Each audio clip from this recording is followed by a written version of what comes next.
What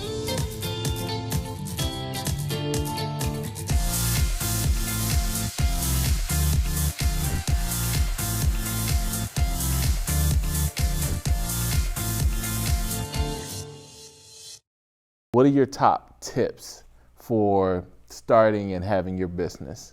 And what would you give to other entrepreneurs? So, top tips. If you're going to start a business, do something that even if you never got paid for it again, you would still be excited to wake up and do. Just continue to learn, continue to grow, and surround yourself with people that love your job as much as you do. I mean, we have a fantastic staff. When you are successful, it's not you, it's your employees. Treat your employees well. They deserve the credit for all of the great things that happen. When there are issues or difficult times, it's on you, the owner. People, service, profits. If you take care of people, people will take care of service, service will take care of profits. If I prioritize the employees will take care of the clients.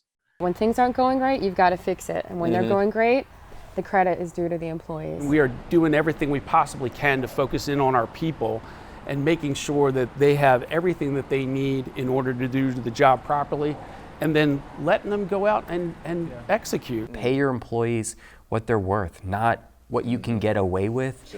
Give them the benefits that you would want to receive. If it feels good to be generous and you're able to, be generous.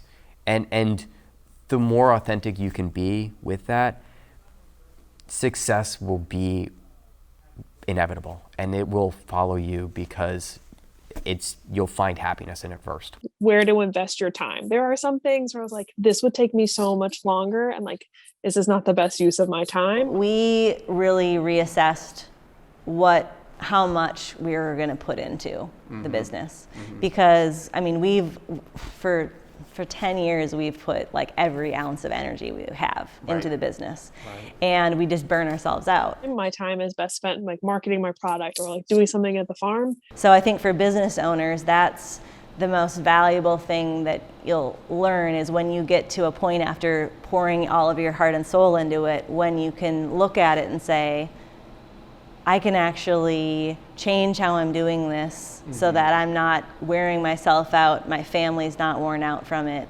And I think that that's really an important step to get to. To value your product and, really understand that what you value it as is what you should put out there to the world. Like you should not second guess your talents and your product.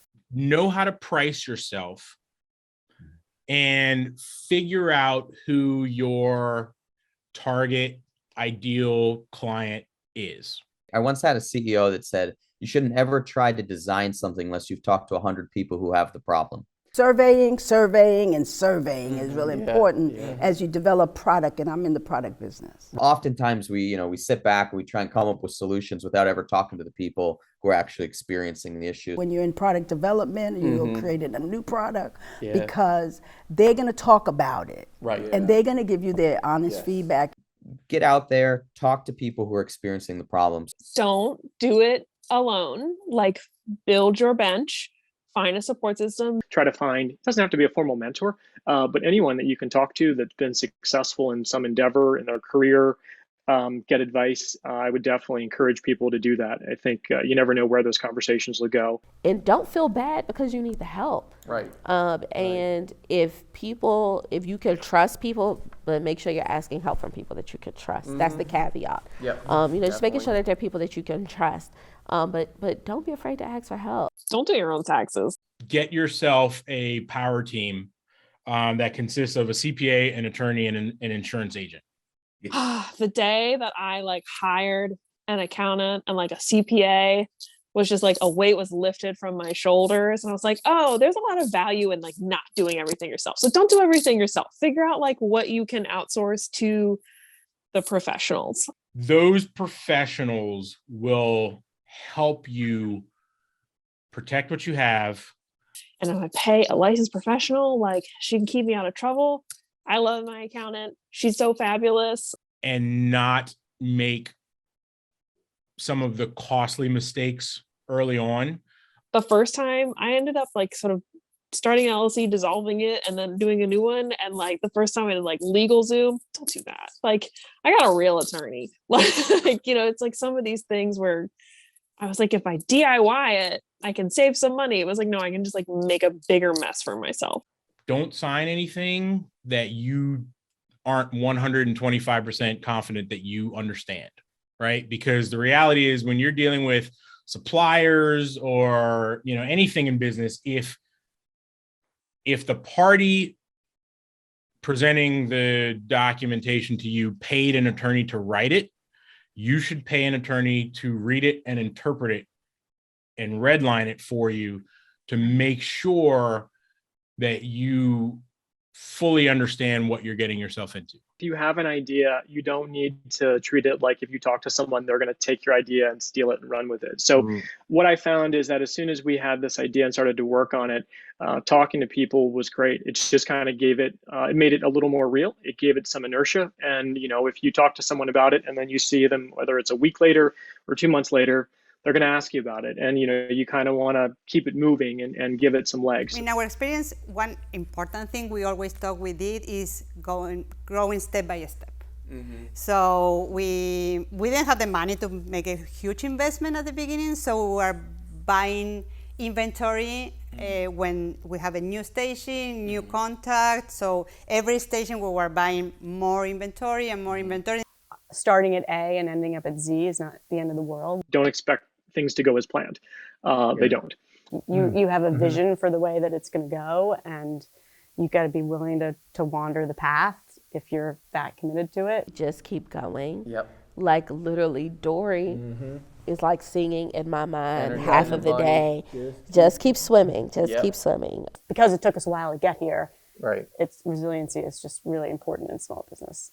You know, when we were building our facility, it's just, you know, it was hard to sleep, but, you know, sometimes you just have to wake up and keep moving. And that's what, you know, great business people do. You know, if you want to lay in bed and sleep and hope it goes away, but, you know, you just get up each day and you just have to tackle it head on. A lot of times it's really, really easy to get caught up in what you see like right now. Especially if it's not going the way that you anticipated for it to go.